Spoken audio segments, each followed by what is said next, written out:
Praise the lord. ఈరోజు దేవుని వాగ్దానము. ఇవి జరిగిన తరువాత యెహోవా వాక్యము అబ్రహామునకు దర్శనమందు వచ్చి, అబ్రామా, భయపడకుము, నేను నీకు కేడము, నీ బహుమానము అత్యధిక మగునని చెప్పెను. ఆదికాండము 15వ అధ్యాయము 1వ వచనము. సహోదరి సహోదరులారా, దేవుడు అబ్రహాముతో దర్శనములో మాట్లాడాడు. ఇక్కడ ఇవి జరిగిన తర్వాత యెహోవా వాక్యము అబ్రామునకు దర్శనమందు వచ్చెను అని ఉంది. ఇక్కడ ఇవి జరిగిన తరువాత అంటే ఆదికాండము 14వ అధ్యాయంలో జరిగిన సంఘటనల తరువాత అని అర్థం. 14వ అధ్యాయంలో అబ్రహాము తన బంధువైన లోతును రక్షించేందుకు రాజులతో యుద్ధం చేసినట్టుగా చూస్తాం. అబ్రహాము తన ఇంటి పనివాళ్లను తీసుకుని వెళ్లి రాజులను ఓడించాడు. అయితే ఈ పరిణామాల తర్వాత అబ్రహాములో ఒక రకమైన భయం ఏర్పడే అవకాశం ఉంది. అదేంటంటే, ఒకవేళ శత్రువులు తిరిగి వచ్చి ప్రతీకారం తీర్చుకుంటారేమో అని. అటువంటి సమయంలో ఇలా ఉండడం సహజమే. అయితే ఈ సమయంలోనే దేవుడు అబ్రహాముకు ప్రత్యక్షమై భయపడకుము అన్నాడు. ఈ మాట అబ్రహాముకు కొండంత ధైర్యాన్ని ఇస్తుంది. ఈ మాటను బైబిల్లో అనేక సార్లు దేవుడు తన సేవకులకు చెప్పాడు. ఇది మనకు వర్తిస్తుంది. మనం దేవుని మార్గంలో నడుస్తుంటే భయం ఉన్నా దేవుడు మనకు ధైర్యం ఇస్తాడు. అలాగే నేను నీకు కేడము, నీ బహుమానము అత్యధిక మగునని దేవుడు అబ్రహాముతో చెప్పాడు. కేడెము అంటే కవచం, శత్రుదాడుల నుండి కాపాడే ఒక రక్షణ సాధనం. ఇది యుద్ధ సమయంలో సైనికులు తమను కప్పుకోవడానికి ఉపయోగించుకునే లోహపు తలుపు వంటిది. బైబిల్లో కేడము అనగా దేవుడు మన శత్రువుల నుండి కాపాడే రక్షణ అని, భయంకరమైన పరిస్థితులలో మన కవచం అని అర్థం. ఈ మాట ద్వారా దేవుని భద్రత, ప్రేమ మనకు తెలుస్తాయి. దేవుని రక్షణ భౌతికమైనదైనా ఆత్మీయమైనదైనా అన్ని రంగాల్లో పనిచేస్తుంది. ఇది మనకు శాంతిని, ధైర్యాన్ని, విశ్వాసాన్ని ఇస్తుంది. అలాగే నీ బహుమానము అత్యధిక మగునని చెప్పాడు. దేవుని బహుమతులు ఈ లోకపు బహుమతుల కంటే గొప్పవి, శాశ్వతమైనవి. మన ప్రయత్నాలకు తక్షణ ఫలితం లేకపోతే, మనం దేవుని మార్గంలో నడిచినప్పటికీ లాభం కనిపించకపోతే మనసులో సందేహం తలెత్తుతుంది. ఇంత నమ్మకంగా ఉన్నా నాకు ఏమి లాభము అని. అబ్రహాముకు అలాగే తలెత్తింది. అతడు యుద్ధంలో గెలిచిన రాజు బహుమతిని తిరస్కరించాడు. వారసుడు లేకపోవడం వల్ల తన భవిష్యత్తుపై ఆందోళన పడ్డాడు. అయితే ఆ సమయంలో దేవుడు చెప్తున్నాడు, నీ బహుమానము అత్యధిక మగును అని. ప్రియులారా, దేవుడు అబ్రహాముకు ఈ మాట ఆదికాండము 15వ అధ్యాయము 1వ వచనంలో చెప్పాడు. అప్పటి పరిస్థితి చూస్తే అబ్రహాము వృద్ధుడు, పిల్లలు లేరు.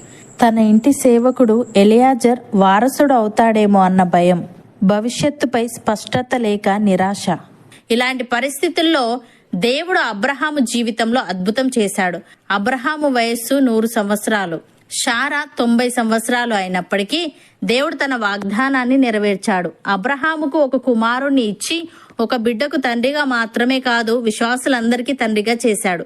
దేవుడు ఒక చిన్న జీవితాన్ని తీసుకొని దాన్ని అనేక శతాబ్దాల పాటు కొనసాగే ఆశీర్వాదంగా మార్చాడు. ఇది అబ్రహాముకు మాత్రమే కాదు, మన విశ్వాసానికి కూడా వర్తించేది.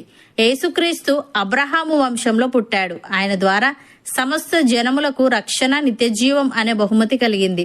మనము క్రీస్తునందున్నాము గనుక అబ్రహాము సంతానమై వాగ్దాన ప్రకారం వారసులమై ఉన్నాము. భక్తుడు ఈ విధంగా అంటున్నాడు, యేసుక్రీస్తునందు మీరందరూ విశ్వాసము వలన దేవుని కుమారులై ఉన్నారు. క్రీస్తులోనికి బాప్తిస్మము పొందిన మీరందరూ క్రీస్తును ధరించుకొని ఉన్నారు. ఇందులో యూదుడని, గ్రీసు దేశస్థుడని లేదు, దాసుడని, స్వతంత్రుడని లేదు, పురుషుడని, స్త్రీ అని లేదు. యేసుక్రీస్తునందు మీరందరూ ఏకముగా ఉన్నారు. మీరు క్రీస్తు సంబంధులైతే ఆ పక్షమందు అబ్రహాము యొక్క సంతానమై ఉండి వాగ్దాన ప్రకారము వారసులై ఉన్నారు అని. సహోదరి సహోదరులారా, వారసుడు అన్నిటికిని కర్తయ్యున్నను బాలుడై ఉన్నంత కాలము అతనికిని దాసునికిని ఏ భేదమును లేదు. తండ్రి చేత నిర్ణయింపబడిన దినము వచ్చు వరకు అతడు సంరక్షకుల యొక్కయు గృహ నిర్వాహకుల యొక్కయు అధీనములో ఉండును. అటువలే మనమును బాలురమై ఉన్నప్పుడు లోక సంబంధమైన మూలపాఠములకు లోబడి దాసులమై ఉంటిమి. అయితే కాలము పరిపూర్ణమైనప్పుడు దేవుడు తన కుమారుణ్ణి పంపెను. ఆయన స్త్రీ అందు పుట్టి మనము దత్తపుత్రులము కావాలనని ధర్మశాస్త్రమునకు లోబడి ఉన్న వారిని విమోచించుటకై ధర్మశాస్త్రమునకు లోబడిన వాడాయను. మరియు మనము కుమారులమై ఉన్నందున నాయన తండ్రి అని మొరపెట్టు తన కుమారుని ఆత్మను దేవుడు మన హృదయములలోనికి పంపెను. కాబట్టి మనమిక దాసులము కాము, కుమారులమే. కుమారులమైతే దేవుని ద్వారా వారసులము. అవును అన్నవారు నాతో పాటు ప్రార్థనలో ఏకీభవించండి. పరిశుద్ధుడా, ప్రేమగల తండ్రి, అబ్రామునకు దర్శనమందు వచ్చి, అబ్రామా భయపడకుము, నేను నీకు కేడము, నీ బహుమానము అత్యధికమగునని సెలవిచ్చావు. దేవా, నీవిచ్చిన వాగ్దానము అబ్రహాముకు కొండంత ధైర్యాన్ని ఇచ్చింది. ఇది అబ్రహాముకు మాత్రమే కాదు, మా విశ్వాసానికి కూడా వర్తించేదని మేము క్రీస్తునందున్నాము గనుక అబ్రహాము సంతానమై వాగ్దాన ప్రకారము వారసులమై ఉన్నామని తెలియజేశావు. తండ్రి, నీకు కృతజ్ఞతలు. దేవా, మేము యేసుక్రీస్తునందు విశ్వాసము వలన నీ కుమారులమై క్రీస్తులోనికి బాప్తిస్మము పొందిన మేమందరము క్రీస్తును ధరించుకొని ఉండుటకు సహాయము దయచేయమని, అబ్రహాము అనే ఒక చిన్న జీవితాన్ని తీసుకొని అనేక శతాబ్దాల పాటు కొనసాగే ఆశీర్వాదంగా మార్చావు గనుక మా జీవితాన్ని కూడా అనేకులకు ఆశీర్వాదకరంగా మార్చమని, కేడెముగా రక్షణ కవచముగా మాలో ప్రతి ఒక్కరికి ఎల్లవేళలా నీవే ఉండమని యేసుక్రీస్తు నామమున ప్రార్థిస్తున్నాము తండ్రి. ఆమెన్.